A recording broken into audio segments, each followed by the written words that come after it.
Hello friends, welcome back to my channel. So है ना, दोनों बेटियों के टाइम पे कुछ ऐसे लक्षण हैं जो मुझे सेकेंड मंथ में जो मुझे लक्षण फील हुआ था, मैं वो बताती हूँ आपको। स्पेशली मैं बता रही हूँ फूड क्रेविंग्स, क्योंकि दोनों टाइम पे मुझे बिल्कुल सेम रही थी फूड। दोनों टाइम पे मुझे सॉल्टी की ओर जो है, मतलब मेरे को क्रेविंग नहीं कह सकती मैं उसे, वैसे क्रेविंग मैंने गलत बोल दिया, क्रेविंग नहीं, बट एक जो थोड़ा बहुत भी जो मैं खा पाती थी, क्योंकि क्रेविंग तो मुझे सच में दोनों प्रेगनेंसी में फूड क्रेविंग हुई ही नहीं।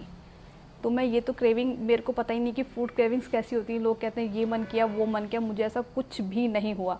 ऐसा हो जाता था कि कुछ खा पाऊँ, भगवान कुछ खा लूँ और मतलब कुछ जाए पेट में, थोड़ा आराम मिले, बस इतना ही बहुत था मेरे लिए। तो ऐसा नहीं होता था कि फूड क्रेविंग्स तो मेरे लिए थी ही नहीं, ऐसा कह सकती हूँ मैं।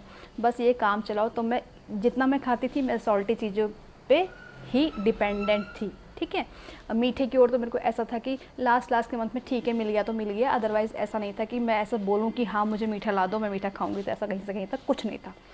दूसरा लक्षण मुझे फील हुआ था, मैं गेहूँ की जो गेहूँ आटा है, आटे को देख के मतलब मुझे इतना, दोनों के टाइम पे इतनी ज़्यादा, मतलब हद से ज़्यादा, डिलीवरी के बाद भी मैंने मतलब मुझे स्मेल आती थी। तीसरा जो मुझे सेम था, वो तीसरा सेम ये था कि दोनों के टाइम पे जो है वो मेरी हेयर ग्रोथ जो है, वो मेरी बालों की ग्रोथ जो है वो इतने, मतलब वैसे मोटे हैं मेरे बाल, लेकिन उस टाइम पे मेरे को एक भी हेयर फॉल नहीं होता था। मेरे को प्रेगनेंसी के टाइम पे एक भी हेयर फॉल नहीं होता था। आप लोग मे बी अपने से मैच कर लीजिएगा, मे बी आप लोगों के साथ भी हो रहा हो या हुआ हो, तो आप लोग देखिएगा। मैं बता रही हूँ अपना कि मेरे को जो है वो हेयर फॉल जो है वो नहीं हुआ था प्रेगनेंसी में। मेरी 2 बेटियाँ हैं तो मेरे को हेयर फॉल नहीं था। ठीक है, हाँ ऐसा भी कह सकते हैं कि मैंने नारियल पानी बहुत ज़्यादा पिया।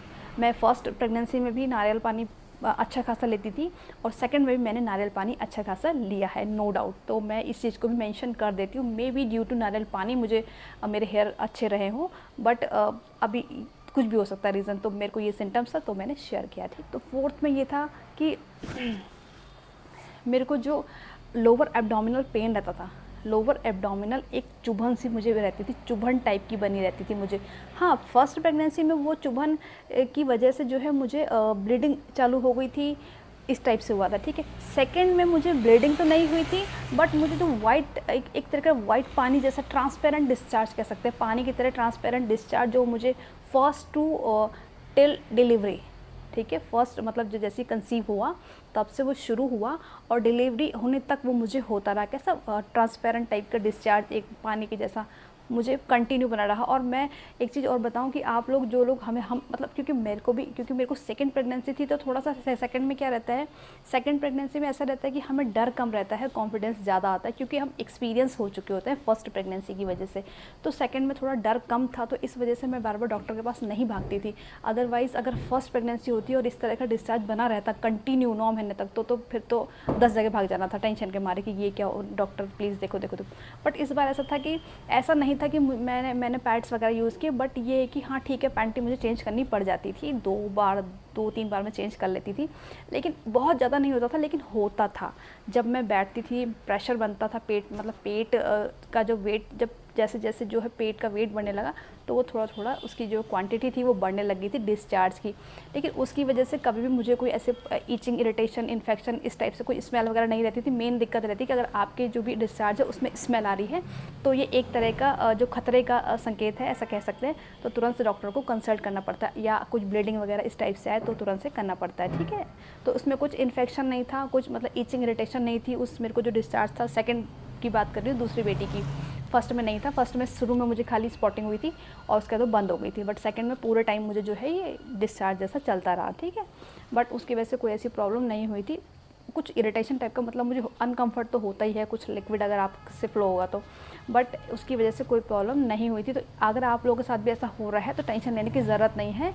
अगर उस पर स्मेल है या ब्लड है या कुछ कलर आ रहा है निकल के, ठीक है, कुछ ब्राउनिश कलर है, कुछ येलोइश, कुछ कलर अगर चेंज हो रहा है डिस्चार्ज का, तो आप मान सकते हो, आपको कंसल्ट करना चाहिए। अदरवाइज़ वो एक नॉर्मल जैसे वाइट है नॉर्मल फॉर्म में, या लिक्विड पतला पतला कुछ आ रहा है, तो उसमें टेंशन की बात नहीं है, अगर आपको खुजली, इरिटेशन, बदबू नहीं है तो। ठीक है, तो क्योंकि प्रेगनेंसी में छोटी छोटी चीज़ों के लिए, फर्स्ट प्रेगनेंसी में हम लोग इतना ज़्यादा घबरा जाते हैं कि डॉक्टर के पास भागते हैं तुरंत से, और वहाँ जाके हमें पता चलता है कि ये तो नॉर्मल है, ये तो नॉर्मल है। क्योंकि सही बात है, प्रेगनेंसी है भाई, बच्चा हमने अंदर रखा है, तो सोचो कितने ज़्यादा हार्मोनल चेंजेस हमारे अंदर हो रहे होंगे। तो उस हार्मोनल चेंजेस की वजह से हमारा शरीर भी तो कुछ ना कुछ रिएक्शन करेगा ही करेगा ना। तो बस वही सब रिएक्शन जो होते हैं, जो हमें देखने को मिलते हैं कि हमें ऐसा हो गया, आज इधर दर्द, कल उधर दर्द, आज इधर चुभन, आज सर में दर्द, कमर में दर्द, पैर में दर्द, तो ये सारी चीज़ें बहुत कॉमन होती हैं जो हम फर्स्ट प्रेगनेंसी में जो है हमें डर लगता है, तो वो सब चीज़ें बहुत कॉमन होती हैं। ठीक है, तो दोस्तों ये मेरे कुछ अपने एक्सपीरियंस से जो मैंने आप लोगों के साथ शेयर किए हैं। उम्मीद करूँगी कि मे बी आपकी क्यूरियोसिटी थोड़ी बहुत कम होगी तो प्लीज़ मुझे कमेंट कीजिएगा, अच्छे कमेंट कीजिएगा। मेरा इंट्यूशन कहीं से कहीं तक आपको मिसगाइड करना नहीं है। ठीक है, see you soon in my next video. Thank you so much friends.